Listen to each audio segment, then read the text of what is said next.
C'est ce que souhaite avant tout Didier Deschamps. Arrêtons-nous sur les individualités. Et le grand retour d'N'Golo Kanté, parti en Arabie Saoudite, c'est vrai, pendant toute la saison. Et là, il revient. Alors, Kanté, il a toujours fait l'unanimité en bleu, mais sa disparition de l'équipe de Chelsea et de l'équipe de France, finalement, était logique. Lucas Courtin est notre late radio ce soir. Lucas, qu'en est-il de sa saison ? Justement, quelques chiffres à vous donner pour l'illustrer cette saison en Arabie Saoudite. Au total, le Français a disputé 41 matchs et 40 titularisations et a passé plus de 3500 minutes sur les terrains avec son club d'Al Ittihad. Et son bilan est tout simple, 4 buts pour 6 passes décisives, toutes compétitions confondues. Bon. Il marque même de la tête pour un gars qui fait 1m60, c'est pas mal. Bon, en temps effectif, par contre, il a fait 20 matchs, quoi. Si on rapporte au temps effectif de l'Arabie Saoudite. Vous mettez le doigt sur le niveau de jeu du championnat d'Arabie Saoudite par rapport au championnat européen. On peut écouter le sélectionneur, par exemple, à ce sujet-là, Didier Deschamps, qui, lui, a tout de suite voulu défendre la présence d'N'Golo Kanté à travers sa présence à Al Ittihad, son club. C'est vrai, ce n'est pas peut-être la première ligue, le niveau de jeu, mais pour lui, ça fonctionne quand même. Didier Deschamps ce soir. Je peux vous assurer. Alors, apporter un plus. C'est là-dessus que N'Golo Kanté est attendu. Qu'est-ce qu'a pu avoir Didier Deschamps en tête ? Le match en Allemagne, complètement raté, où le milieu a pris l'eau et un manque de leader ? Je pense que c'est même pas lié aux performances de l'équipe de France, les dernières performances, c'est lié à N'Golo Kanté. Sans prétention aucune, je pense qu'on a tous fait notre liste, vous voyez, avec l'équipe, le Parisien, etc. Moi, je l'avais mis dedans. C'est une idée de génie. Et N'Golo Kanté, c'est hors norme. On s'en fout qu'il joue en Arabie Saoudite. C'est un joueur qui est exceptionnel. C'est un joueur qui va être le grand frère dans le groupe, qui va peut-être jouer qu'une heure quand il sera titulaire, mais qui va vous ramasser un nombre de ballons incalculable, qui jouera peut-être la dernière demi-heure à un moment où tactiquement, il faudra peut-être essayer d'aller gratter des ballons.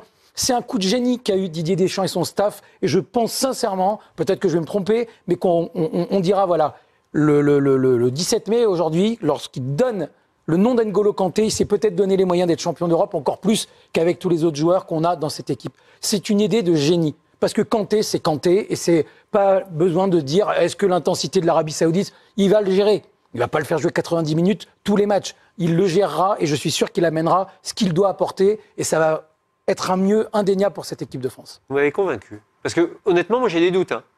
Kanté, on l'a un peu perdu de vue. Et sa saison, même si elle a été remplie avec plus de 40 matchs et qu'il a une condition physique donc, tout à fait normale, les interrogations elles concernent ce qu'il a touché avant. Il ne jouait plus à Chelsea, il a été blessé physiquement, il a eu des problèmes extrasportifs également. La question c'est dans quel état est-il, dans quel état d'esprit peut-il être ? À mon avis, il doit être très heureux de revenir dans l'équipe de France. Donc pour lui, c'est une belle surprise. Est-il capable de jouer des matchs internationaux ? C'est ça la question que je me pose. On disait qu'il avait 3 poumons. Maintenant, s'il n'en a que 2, ça suffira. Donc, non, mais par contre, pour faire ce que disait Anthony, pour faire peut-être une demi-heure, effectivement, il n'a rien à perdre. Il arrive dans un profil où personne ne l'attendait justement à ce niveau-là et avec cette équipe de France. Sur une demi-heure, faire entrer N'Golo Kanté, effectivement, on prend. 25 joueurs retenus, c'est vrai. Le caractère d'N'Golo Kanté est aussi loué par Didier Deschamps, sa capacité à rester dans le groupe et à ne pas faire de vagues, surtout même s'il ne joue pas. Et ça, c'est un vrai plus. La personnalité de Kanté, son talent, son expérience, il n'y a que du bon de toute façon et aucun risque pris par le sélectionneur, c'est ce qu'il faut saluer. La surprise, c'est N'Golo Kanté. La nouveauté, c'est Bradley Barcola, l'attaquant du Paris Saint-Germain, arrivé pour plus de 60 millions d'euros l'été dernier de l'Olympique Lyonnais. Saison réussie en Ligue des Champions, notamment face à Barcelone. Les raisons de son choix, Didier Deschamps ce soir. Il aurait pu y être. Celle d'hier face à Nice, c'est vrai, c'est une passe décisive, un but. Il a été très bon toute l'année. Interrogation sur les matchs contre Dortmund, qui ont été les plus relevés possibles de la saison. Et où là, Barcola a disparu. C'est-à-dire qu'il a le défaut de ses qualités. C'est-à-dire que sa qualité, c'est sa jeunesse, et sa jeunesse, c'est son insouciance. Donc, quand il aborde un match, un peu, toute proportion gardée, comme a pu le faire à son âge Kylian Mbappé, il n'est pas dans un espèce de stress à se dire je joue une demi-finale, un quart de finale de Ligue des Champions, j'ai le Barça. Non, lui, il est là, il joue, on sent qu'il a cette insouciance. Et comme il a du talent, l'insouciance avec le talent, généralement, ça fait bon ménage. Maintenant, quand je vous dis qu'il a le défaut de ses qualités, c'est que comme il est jeune, il joue sur ses qualités principales parce qu'il n'est pas encore, il n'a pas un bagage exhaustif. Je pense qu'il va beaucoup progresser au fil du temps et c'est un peu systématique. Il a un côté un peu systématique dans sa manière de jouer en misant tout sur la vitesse, sur sa technique fine. Et on l'a vu contre Dortmund. quand vous avez du Mats Hummels, quand vous avez des défenseurs comme Ryerson, le latéral droit de Dortmund, qui ont de l'expérience, du vécu, un peu de ressenti des choses, un peu de culture tactique, ça coince. Mais de toute façon, Barcola, il n'est pas du tout appelé à être titulaire en équipe de France pour jouer 7 €. Ou alors, il y aura vraiment un gros pépin. Il est tout à fait possible qu'il entre en jeu dans un match à élimination directe, parce qu'il a besoin de faire la différence. Il sera, je pense, un joker de très très grande qualité, d'autant que quid de Kingsley Coman, on ne sait pas trop dans quel état il sera. Ce sera peut-être aussi le moyen, peut-être parfois... C'est un peu le même profil et c'est pour ça qu'il est là. Oui, voilà, ce sera aussi peut-être le moyen parfois de réaxer Kylian Mbappé, si jamais Kylian Mbappé démarre à gauche. Donc il n'a que des avantages, Bradley Barcola. Et c'est vrai qu'on a beaucoup parlé par exemple de Michael Olise, le joueur de Crystal Palace. Il y a eu beaucoup de frustration parce que c'est vrai qu'il est très très bon. Mais il ne joue pas à la Ligue des Champions. Et à un moment donné, vous ne pouvez pas faire une liste qu'avec des novices. Il faut de l'expérience, il faut du vécu. Et là, ça a été fait à dose homéopathique avec Barcola qui a joué la Ligue des Champions. Donc je trouve ça cohérent. Bon, on sent qu'il y a quelqu'un autour de la table qui aime la liste de Didier Deschamps ce soir. Quand même, les deux choix, vous allez dans le sens de Didier Deschamps et on peut le reconnaître, c'est vrai. Bradley Barcola, il n'y a pas de discussion pour vous sur sa présence ? Par rapport à votre interrogation, notamment sur son niveau de jeu face à sur le plus haut niveau possible. Oui, mais face à Dortmund, c'est peut-être pas de Barcola qu'on attendait d'avoir un déclic. Il faut voir avec quelle équipe il a évolué. Il était tellement bon avant que... Oui, mais le problème, Nicolas, c'est que vous avez un jeune joueur qui est dans un rendez-vous décisif, dans une équipe qui ronronne et qui est complètement passé à côté, qui n'y a rien mis. On espère quand même qu'il aura une équipe de France qui ne sera pas dans les mêmes dispositions pour les matchs décisifs de l'Euro. Et justement, peut-être qu'en entrant en jeu dans une équipe qui sera un peu plus déterminée, qui aura peut-être un peu plus... le projet de jeu en place, peut-être qu'il arrivera là à prendre ses responsabilités, à faire un match comme il l'a fait face à Barcelone. Là, face à Dortmund, c'est pas Barcola et ça. Non, mais s'il entre en jeu, c'est que le match tournera mal et que les Bleus seront sans doute menés dans une rencontre à élimination. Pas forcément, ou que ce sera un match de poule, que ce sera peut-être un taille-taille et que il faudra un déclic et peut-être qu'il pourra l'amener. On pourra noter que son choix de carrière, parfois, qu'on aurait pu critiquer quand il part de Lyon, par exemple, pour aller à Paris, on se dit qu'est-ce qu'il va y faire, il n'aura pas sa place, etc. Sauf qu'il a cru en lui et le choix a payé. S'il était resté à Lyon, je pense qu'il ne serait pas dans la liste. Il n'aurait pas joué la Ligue des Champions, il aurait vécu une saison catastrophique, en tout cas sur la première partie. Donc, choix judicieux, même si on aurait pu le contester à l'été. Donc, un bon choix de carrière, même si, là encore, il y a eu des doutes à un moment donné. Barcola et Kanté rejoindront quand les Bleus? La suite du programme, Lucas? La suite du programme elle est assez simple. Les Bleus disputeront 2 matchs amicaux de préparation. Un premier contre le Luxembourg prévu le 5 juin et un deuxième face au Canada 4 jours plus tard. Ensuite, ça sera le grand début de l'Euro avec une première rencontre face à l'Autriche le 17 juin avant d'enchaîner les Pays-Bas et la Pologne. Ouais. Et le premier rassemblement à la toute fin du mois de mai pour cette liste-là. Match des remplaçants pour le Luxembourg et Canada. Il ne va pas y avoir grand monde qu'on verra sur le premier match. Donc c'est aussi une façon de mettre tout le monde dans le jus, mais on n'aura pas l'équipe type ni contre le Luxembourg ni contre le Canada. Rappelons quand même qu'il y a pas mal de joueurs qui vont jouer la finale de la Ligue des Champions. Et puis il y a les Milanais qui vont partir jouer un match de gala en Australie. Donc eux, ils vont se taper 48 heures d'avion et ils vont rentrer 2 jours ou 3 jours avant les matchs. Donc les matchs amicaux, ils les verront pas. Oui. Peut-être qu'on verra Kanté. Pas mal de joueurs qui vont disputer la finale de la Ligue des Champions côté français. Oui. Il y en a 2. Oui. Pas mal. Chouameni, Kamavinga. Ah oui. Et Ferland Mendy. Enfin, Chouameni, à mon avis. Non, mais parce qu'il compte. Tony comptait encore Pavard. Non, mais Ferland Mendy et Kamavinga, oui. Oui.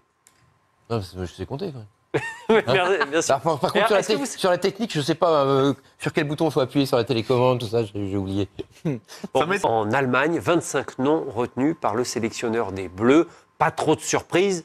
Du côté des gardiens, les 3 noms attendus sont bien présents. La santé de Mike Maignan va compter, bien entendu. Mais pour l'instant, le gardien de Milan est bien là, aux côtés d'Areola et de Samba. C'est le trio habituel. Pas trop de débat, donc. La défense, présence importante de Ferland Mendy. On rappelle que Lucas Hernandez, le Parisien, est blessé, ne disputera pas l'Euro. Ferland Mendy est là et Didier Deschamps a précisé qu'il aurait été là quoi qu'il arrive. William Saliba est présent. Anthony Tobelem, vous commentez toute la Première Ligue sur Canal. Le défenseur d'Arsenal est incontournable?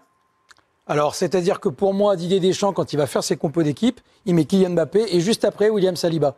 C'est-à-dire qu'il y a 2 mois, il a ergoté sur William Saliba, qui ne serait pas aussi bon que nous, journalistes, voulons le dire. Enfin, là, depuis 2 mois, meilleur joueur contre City, meilleur joueur contre Liverpool, meilleur joueur contre Manchester United. C'est pas nous qui décernons les trophées. Il est juste hyper impressionnant et je trouve que c'est l'excellente nouvelle pour l'équipe de France avant l'Euro parce qu'on a un secteur défensif, on parlera peut-être en détail des joueurs, qui est très préoccupant sur le plan au moins mental, sur le plan de la confiance, notamment de la charnière qui était titulaire à la Coupe du Monde, à savoir Upamecano et Konaté, puisque Raphaël Varane maintenant n'est plus là. Important de mettre en avant la présence de William Saliba, même si ce n'est pas une surprise à proprement parler. Si on regarde les différents postes, milieu et attaquant, les deux noms qu'on a mis en avant ce soir, N'Golo Kanté, c'est vrai, grand retour, dernière sélection en juin 2022, il est aujourd'hui en Arabie Saoudite. À ses côtés, un milieu habituel, pas de surprise, c'est vrai, Griezmann absolument incontournable. L'information, c'est que maintenant, au bout de plusieurs années, Didier Deschamps le considère comme un milieu et non plus comme un attaquant. Il a reculé d'une case, mais il est bien là, entouré des jeunes aériens. Il a le même rôle, en fait. Oui, exactement. Mais Kamavinga est là, alors qu'il peut le faire jouer arrière-gauche. Bref. Mais avec la présence de Kanté, ça peut évoluer pour Antoine Griezmann. C'est ça qui est très, très intéressant. On va s'y arrêter dans quelques instants. Et pour que l'information soit complète, les attaquants, présence du jeune Bradley Barcola, performant avec Paris, encore hier soir contre Nice, c'est vrai. Très bon face à Barcelone en Ligue des Champions. Quid de ses performances quand même face à Dortmund. À ses côtés, des habitués. Olivier Giroud, Kylian Mbappé, le capitaine. Ousmane Dembélé, bien sûr. Kingsley Coman, interrogation sur sa santé. Kolo Muani, interrogation sur ses performances. Mais il fait partie de la famille. On s'arrête. J'ai distillé des petits commentaires, Anthony. Tony, vous reprenez. C'est gratuit. Non, mais c'est pas gratuit, mais ça peut paraître gratuit, mais c'est hyper significatif quand on parle de Didier Deschamps. C'est-à-dire que nous, on va parler individualité. Alors, on va dire Upamecano passe complètement à côté de sa saison. Un tel aurait pu remplacer un tel. Mais Didier Deschamps, il est dans une logique individuelle, de performance individuelle, mais également de logique de groupe. C'est la raison pour laquelle tout à l'heure, quand vous me disiez premier commentaire, je disais il n'y a pas tant de choses à dire, parce que la méthode, elle a fait ses preuves. Donc aujourd'hui, il faut lui faire confiance, parce que jusqu'à maintenant, il a quand même enchaîné 2 finales de Coupe du Monde, c'est pas donné à tout le monde. Donc, on lui fait confiance, même si, effectivement, on se dit que... Mais c'est son management. Il a toujours fonctionné comme ça. Et ça fonctionne. Donc c'est la raison pour laquelle je vous dis, on doit garder un esprit critique, on doit garder un esprit d'analyse en se disant, nous, on pense que, mais en finalité, lui a toujours raison. Donc, on va voir ce que ça va donner. Marie-Alice, est-ce que la composition d'un groupe en équipe de France, quand on la lit, cette composition, on doit forcément accepter qu'il y ait des joueurs qui font partie des... Alors la famille, c'est plus positif que des meubles, à vrai dire. Oui. Mais c'est un peu l'idée quand même. Et Kolo Muani, l'attaquant parisien, quelles que soient ses performances, il fait partie du groupe. Oui, c'est ce qu'on appelle l'expérience collective, c'est faire jouer une somme d'individualités, les meilleures qu'elles soient, ensemble. S'ils n'arrivent pas à jouer ensemble, s'ils n'arrivent pas à créer quelque chose, vous pouvez mettre les meilleurs joueurs du monde les uns à côté des autres, ça ne fonctionnera pas. À un moment donné, il y a besoin qu'ils arrivent à fonctionner ensemble, à marcher ensemble, qu'ils aient de l'expérience collective ensemble, qu'ils aient parfois joué, gagné, perdu ensemble pour créer quelque chose et qu'ils aient envie de jouer ensemble, de se battre ensemble et qu'ils se connaissent suffisamment, qu'il y ait des automatismes. Quand on arrive en équipe de France, on a moins de temps de préparation, on a besoin de cette expérience collective. Tony, est-ce qu'on n'est pas encore entré dans le détail pour Kanté et Barcola, mais est-ce que cette liste-là vous convient? Est-ce que c'est celle que vous attendiez? Elle est à peu près attendue, en dehors de ces 2 cas qui peuvent surprendre, même si Barcola, pour moi, c'est pas vraiment une surprise. La vraie surprise, c'est Kanté, mais pour le reste, il a repris un groupe qu'il connaît bien. Les individualités, il les connaît, et Marie-Alice vient de souligner l'importance du groupe, parce que dans un groupe à 25, 26, il y en a plein qui vont pas jouer beaucoup de matchs. Donc il faut accepter de ne pas jouer. Et aller à un Euro, être un mois dans un groupe sans jouer un match, en fonction des caractères, certains, ils n'acceptent pas ce rôle. Et donc il s'est entouré aussi de joueurs dont il se dit, même s'ils ne jouent pas, ils accepteront parce que il sait que collectivement, ils se moulent, enfin ils rentrent dans le moule. Donc, comme l'a dit Anthony, c'est-à-dire que il connaît, c'est son management. Il fonctionne sur l'équipe et le groupe. Et ça marche à chaque fois. Parce qu'il ne faut pas oublier que c'est une compétition qui est longue. C'est vieux comme la fonction de sélectionneur en même temps. Oui, mais il y en a qui... position de vouloir essayer de privilégier celui qu'on connaît, dont on maîtrise les réactions en fonction des conditions de pression, etc. Le privilégier à quelqu'un qu'on connaît un peu moins. Oui, cela étant, certains se sont brûlés les ailes. Et je pense que Didier Deschamps a beaucoup appris de ses prédécesseurs. Et certains ont voulu faire jouer des joueurs qui étaient incompatibles. Et parfois, il faut faire des choix qui ressemblent à des sacrifices pour l'équipe. Ça peut faire péter un groupe, d'avoir quelqu'un qui n'est pas content, qui va se liguer contre tout ce qui se passe, et ça peut faire complètement péter un groupe. Didier Deschamps a dévoilé la liste des 25 joueurs sélectionnés pour représenter la France à l'Euro 2024.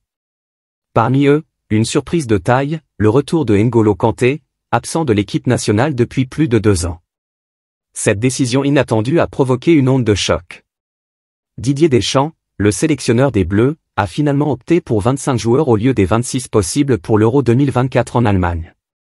Parmi ses choix audacieux, celui d'inclure N'Golo Kanté, qui évolue désormais en Arabie Saoudite et n'a pas porté le maillot de l'équipe de France depuis plus de 2 ans. Deschamps a défendu son choix. Je comprends que les supporters puissent être surpris, Kanté joue maintenant en Arabie Saoudite, ce qui complique le suivi de son parcours. Après une saison 2022/2023 marquée par une grave blessure, il a retrouvé toutes ses capacités physiques cette saison. Je suis convaincu que son expérience et son physique apporteront beaucoup à l'équipe. L'équipe a titré « Kanté sort du désert » en une de son édition de vendredi, soulignant le caractère surprenant et significatif de ce rappel. Le journal sportif a noté que la décision de Deschamps a dissipé les réticences et justifié cette inclusion inattendue. En arrière-plan, la compétition pour les places au milieu de terrain, notamment en raison des incertitudes autour d'Aurélien Tchouaméni, a certainement pesé dans la balance. Le Parisien parle d'un « retour improbable », indiquant que personne ne s'attendait à revoir Kanté sous le maillot bleu. Le média précise que même si la blessure de Tchouaméni n'est pas la raison principale du retour de Kanté, elle a sans doute joué un rôle. De son côté, le Figaro souligne la surprise générale suscitée par la convocation de ce champion du monde 2018. Ce choix divise les opinions.